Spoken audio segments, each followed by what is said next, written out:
Hey everyone, Chloe here again. So, decided to put out another video in light of a exciting occasion. I wanted to do this a little bit earlier, but I just didn't have the time. But it has been over a year since I had my SRS, my vaginoplasty, my gender confirmation surgery, whichever term you want to use. December 14th marked 1 year. So I thought it'd be fun to do like a little video where I go over some of like the pros and cons and just my experience of having a vagina. Because I know something like this would have been very helpful for me to just kind of conceptualize more beyond the fact of like, I knew I needed a vagina, I knew I wanted one just to feel comfortable in my own body, but it's not something I could fully conceptualize and wrap my head around until I actually had one. So hopefully this will help some people, but I'm just going to tell you a little bit about my experience. So I think we'll start with the cons and then we'll finish with the pros. There's definitely a lot more pros than cons, so don't worry. Probably the biggest con that you've probably heard from some people or something similar is, it's a major surgery, so the recovery isn't easy. I would say in my process, I recovered fairly quickly. I was back at work, I think about 3 weeks after surgery, 3.5 weeks after surgery. I probably could have gone back to work after like 2 to 3 weeks, but that would have been awful, and I just didn't really want to go. But that's a pretty fast timeline. Like my surgeon recommended like at bare minimum 2 weeks, but as much time as you can get, the better, obviously. Because the whole process was, the surgery, if you've seen my past videos, surgery, I was in the hospital for almost 7 days, stayed in the hotel for a few days after that just to relax before going home, because I did surgery 5 hours from home, and it was a drive, I wasn't driving, my friend drove. And then, I was on the catheter for a few days. Like, I was on a catheter for a total of 12 days, which is definitely on the long end. But it was just the way scheduling worked, and because I did, my surgery around Christmas time, kind of the way it could be scheduled was not in my favor exactly, but that was kind of a unique situation. I guess another con I would say would be complications can happen, and complications did happen, as I talked about in some of my previous videos. I'm not going to talk about that in too much detail here since there are several videos on that process, but, it has been about 10 months almost since my revision surgery, and everything has been fine since then. So that's just what I'm going to say here. The surgery went fine, I was on a catheter for another almost 2 weeks, and everything has been fine since then, so yay, the revision worked. I can pee in peace without excruciating pain. And, the next biggest con is probably a common one, dilation. It's time-consuming, it's annoying, it's something that you have to fit into your schedule, and depending on the kind of life you lead, it may or may not be easy to fit that in. For most people, it's going to be very difficult to fit it in your schedule because before surgery you go from not dilating to after surgery, depending on your surgeon's recommendations. You might be not dilating one day, and then, after surgery you might be recommended to dilate 1, 2, 3 hours a day for however many days. I will admit, I am not as good at keeping up with it as I would like to be. At this point in time, I should probably be dilating about once a day, using the largest dilators that I have, but I probably dilate every other day or so. At this point, it's not as important. It's very critical during the early stages of your dilation, or early stages of your recovery. But as you go further on, 6, 9, 12 months, it's still important. Dilation's important throughout your whole life, but it gets less important. And if you're, having any sort of penetrative sex with a partner, then that can often serve in place of dilation. So, and regardless if you're using toys or having sex with somebody with a penis, it doesn't matter. Because that's kind of like dilation, but it's hopefully much more fun. And something that's kind of a pro and a con is it's definitely nice that it's very sensitive, but sometimes that can be a bit jarring as well. Like the clitoris that was constructed is very sensitive, which can be good, but it can also, lead to a little bit of soreness or oversensitivity depending on what you're doing. I'll just leave it at that. And yeah, so those are pretty much the only big cons that I have at this point that I can think of. There might have been more that I could have thought of like earlier on in my recovery when I was not in as great of a place, but at this point in time, almost 14 months out, like everything's pretty good. Probably another minor con is that I have to go to the bathroom maybe more. I've always had to go to the bathroom a lot. Function of just drinking lots of fluids and water throughout the day.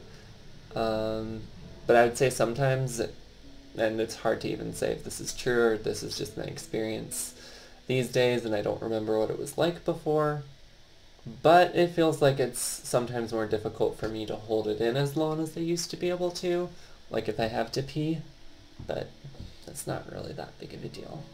I'm used to having to pee all the time. So, what's good about having a vagina? There's a few things. I have a nice little list. I think probably the biggest one, and, as a disclaimer, I've said this in previous videos, other trans people have said this, not every trans person needs or even wants gender confirmation surgery. It's kind of just, it depends on what you need, what you want, what your transition goals are, the levels of dysphoria you have, or just kind of like what you need or want for your body, what you want it to feel like. There's many different reasons people might pursue a surgery like this. And for me, it was something I needed. And I think the biggest pro is that it just feels right. It just feels right to have a vagina. This is my body, and it feels right.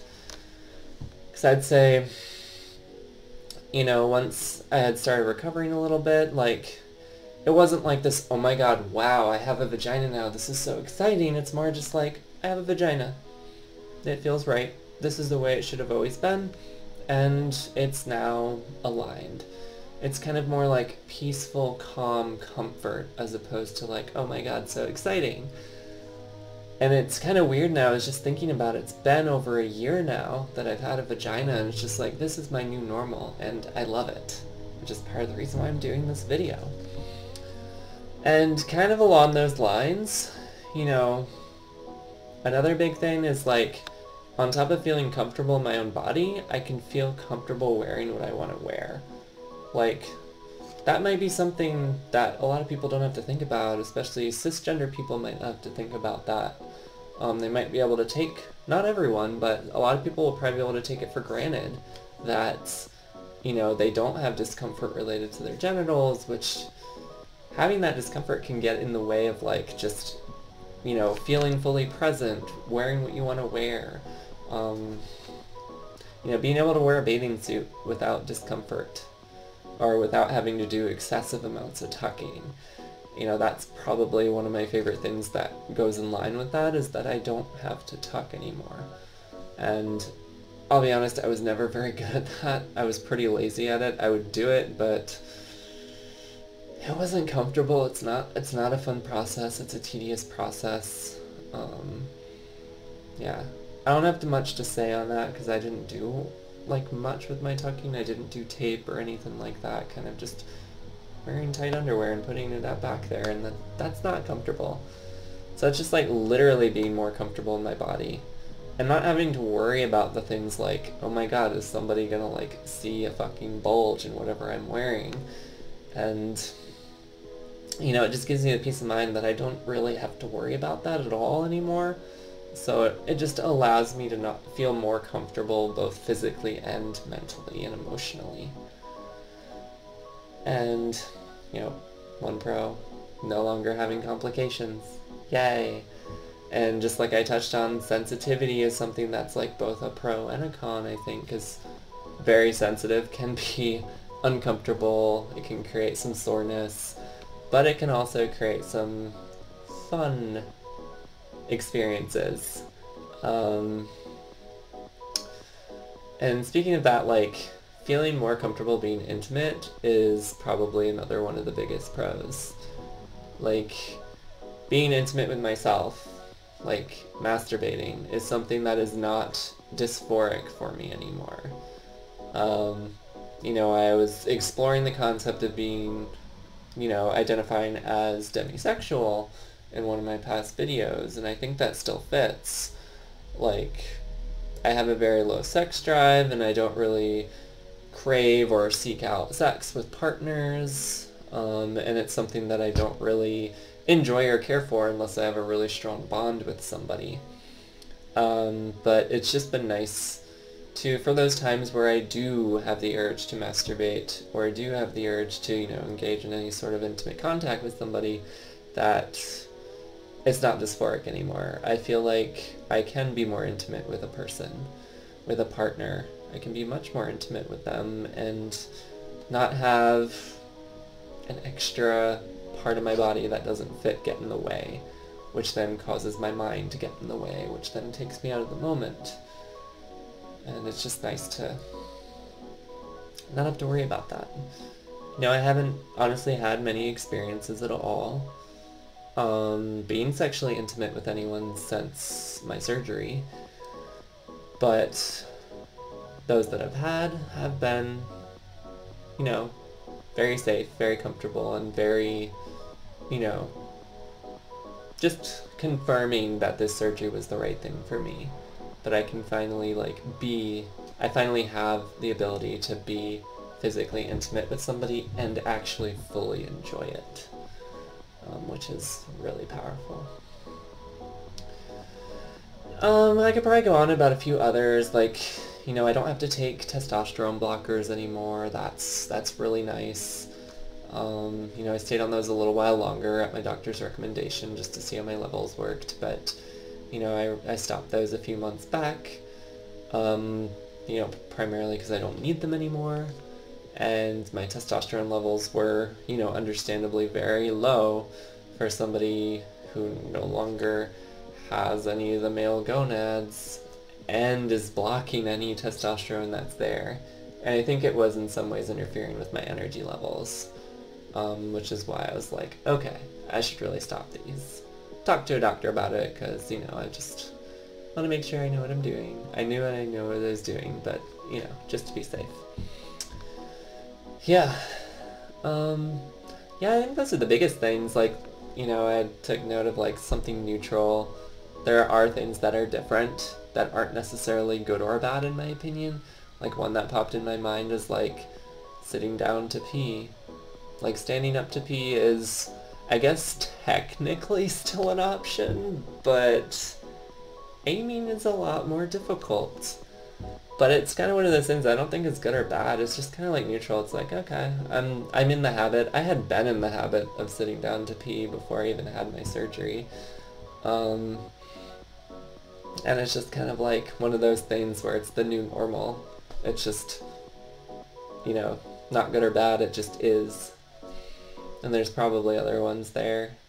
But, you know, all in all, like, I don't regret this at all. I don't regret having gender confirmation surgery at all. Or gender affirmation surgery. I know there's pros and cons to all those acronyms and terms that people use for this surgery. Because, you know, technically sex reassignment could be a proper term because you are restructuring, reassigning, so to speak, some of the sex characteristics on your body. Gender confirmation surgery is, you know, you're getting essentially a different set of genitalia that matches your gender, which is kind of where gender affirmation comes in. But that might be more realistic because you don't have to have surgery to confirm the gender. The gender is already there and established. Gender identity is separate from sex. So there's all sorts of things about the terminology. But I mean, I think the words you use are important, and it's about whatever fits for you and not pushing those terms on somebody else. Like me personally, I'm fine with using any of those terms, because I think there's pros and cons to all of them, but they all kind of describe what the process is. Yeah, but all in all, I feel comfortable in my body. I have no regrets about this. It was the right choice. It was something that I needed for, you know, to vastly improve the quality of my life and just be comfortable living the life that I have, be able to be intimate with myself and with others. Like, there's so many pros and very few cons, and honestly, the cons for the most part was there wasn't much unexpected there except for the complications, which got taken care of. Yeah, so I could probably talk about my vagina forever, but I'm not going to. Maybe in another future video I'll think of something. But please leave some comments down below if there are any other questions you have about the process of, you know, SRS in terms of, you know, vaginoplasty. I can't really speak to phalloplasty or metoidoplasty or anything for trans men, or, you know, non-binary individuals who are doing masculinizing surgeries. I can't speak to any of that. But, you know, I can speak to my own experience as a trans woman. So if you have any questions about anything, pros or cons, or just any sorts of experiences or expectations, please comment below. I'd also love to hear about anyone who has had surgery or is planning on getting surgery, and, you know, maybe some expectations or pros and cons in your own experience, because I think that's very important to share so people can be more informed going into the process. So, as always, if you haven't done so already, please subscribe, hit the bell to get notifications, like the video if you liked it, and share with all your friends, families, and pets. Thank you so much. Bye for now.